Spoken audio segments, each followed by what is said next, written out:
करते हैं अल्लाह का नाम लेके बिस्मिल्लाहिर्रहमानिर्रहीम। अस्सलाम वालेकुम एवरीवन, मैं हूँ फिरदौस। आज का वीडियो का जो टॉपिक है बहुत इंटरेस्टिंग है, जो कि है व्हाई सर्कल द काबा।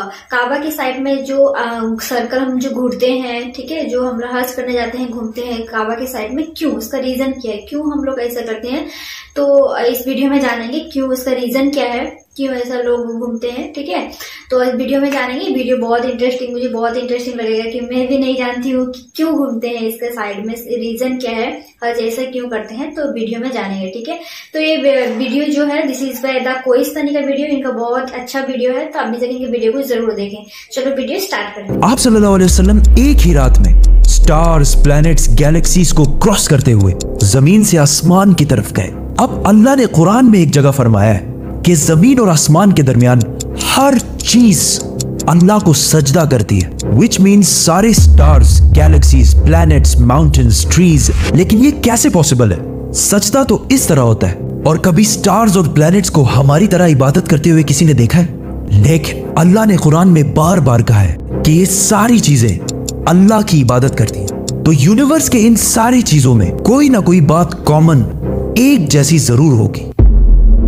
आज से बहुत साल पहले पूरी दुनिया का ये ख्याल था कि जमीन, अर्थ ही दुनिया का सेंटर है, और जमीन तो साकिन है बेटा, जमीन रोटेट करती ही नहीं है, जमीन गर्दिश नहीं करती। लेकिन आज से 400 साल पहले गैलीलियो, जो एक इटालियन साइंटिस्ट थे, उसने दो लेंसेज को अलाइन करके रखा, तो उसे पता चला कि ऐसे करने से दूर की चीजों को करीब से देखा जा सकता है। छोटे लेवल पर टेलीस्कोप्स दुनिया में पहले भी मौजूद थे, लेकिन इन्हें सिर्फ फौजी और समंदरी सफरों में यूज किया जाता था। लेकिन गैलीलियो ने इसी टेलीस्कोप को इंप्रूव करके इंसानों की तारीख में पहली दफा इसका रुख आसमान की तरफ किया, जिससे उसने दुनिया से पहली बार सूरज और चांद को बिल्कुल करीब से देखा। और गैलीलियो ने इन सारों की मूवमेंट को ऑब्जर्व करना शुरू किया। 1300 दुनियाओं को अगर मिला लिया जाए, इससे एक जुपिटर बनता है। गैलीलियो ने देखा कि ये भी बाकी प्लैनेट्स की तरह गोल है, लेकिन जुपिटर के ऊपर जो लाइट है वो महीने के डिफरेंट दिनों में बिल्कुल बदल रही है, और उसने देखा कि वीनस और सैटर्न का भी यही हाल है।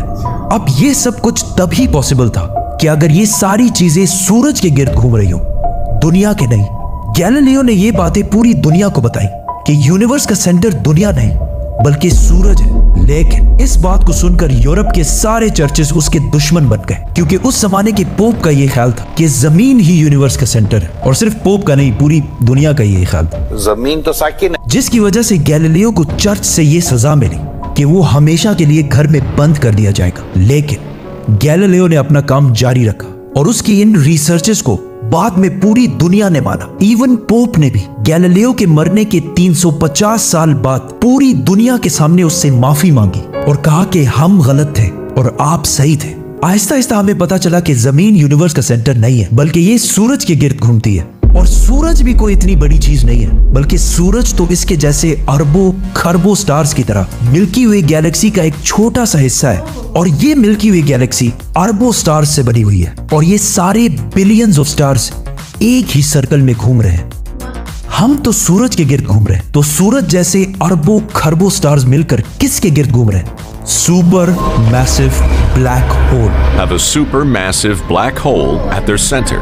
इस ब्लैक होल ने, जो हमारे सूरज से 40 लाख टाइम्स बड़ा है, ने पूरी गैलेक्सी को एक गोल सर्कल में रखा हुआ है। जिस तरह हमारे सूरज ने जमीन, जुपिटर, मार्स, इन सारे प्लैनेट्स को एक सर्कल में रखा हुआ है। लेकिन ये गैलेक्सी भी कोई इतनी बड़ी चीज नहीं है, बल्कि ये लाखों और गैलेक्सीज को मिलाकर एक छोटे से क्लस्टर का एक छोटा सा हिस्सा है। ये लाखों गैलेक्सीज मिलकर एक क्लस्टर बनाते हैं, और ये क्लस्टर भी कोई इतनी बड़ी चीज नहीं है, बल्कि इस जैसे लाखों क्लस्टर्स मिलाकर एक सुपर क्लस्टर बनता है। और ऐसे हजारों सुपर क्लस्टर्स और भी मौजूद है। अब आपने ये नोट किया कि इन सारे स्टार्स, गैलेक्सीज, प्लैनेट्स में एक चीज कॉमन है कि इस पूरे यूनिवर्स में हर चीज किसी न किसी दूसरे ऑब्जेक्ट के गिर्द घूम रही है। और जब रसूलुल्लाह सल्लल्लाहु अलैहि वसल्लम भी आसमानों की तरफ गए, तो उन्होंने बैतुल मामूर में फरिश्तों को नमाज पढ़ते हुए नहीं देखा, वो भी किसी चीज के गिर्द घूम रहे थे। लेकिन घूमने का इबादत से क्या ताल्लुक है? अल्लाह ने तो कहा है कि ये सारी चीजें इबादत करती हैं। आपको पता है अल्लाह ने ये बात किस सूरत में कही है? सूरह हज में। हज में मुसलमान पूरी दुनिया से इस्लाम की सबसे मुकद्दस और होली जगह काबा के पास जाते हैं और बार बार इसके गिर्द घूमते हैं। अब इस सर्कल करने का मतलब क्या है? जब मुसलमान काबा के गिर्द घूमता है तो वो उस वक्त अकेला नहीं घूम रहा होता, बल्कि चांद, प्लैनेट, स्टार्स, गैलेक्सीज, क्लस्टर्स सारों के साथ एक ही इबादत में शामिल हो जाता है। तो ये सारी चीजें हमारी तरह इबादत नहीं करती, बल्कि हम मक्का जाकर इनकी तरह इबादत करते हैं। लेकिन इस आयत में तो लिखा है कि ये सारी चीजें अल्लाह को सजदा करती हैं। सजदा का मतलब सिर्फ हमारे वाला सजदा नहीं है, बल्कि अल्लाह के निजाम के मुताबिक चलने को भी सजदा कह सकते हैं। लेकिन अल्लाह ने इस आयत में सिर्फ स्टार्स, गैलेक्सीज और प्लैनेट्स का नहीं कहा, बल्कि हर चीज, पहाड़, दरख्त, जानवर, सब का कहा है। ये तो सर्कल्स में नहीं घूमते। आज से हजारों साल पहले एंशिएंट ग्रीस में एक कॉन्सेप्ट बना कि कायनात की हर चीज एक बहुत ही छोटे पार्टिकल, एटम से बनी हुई है, जिसको फिर 2000 साल तक पूरी दुनिया भूल गई। लेकिन आज से 200 साल पहले इस कॉन्सेप्ट पर रिसर्च दोबारा शुरू हुई और साइंसदानों की रिसर्च से पता चला कि एटम सबसे छोटा पार्टिकल नहीं है, बल्कि इसके अंदर और भी पार्टिकल्स हैं, जैसे प्रोटॉन्स, न्यूट्रॉन्स, इलेक्ट्रॉन्स।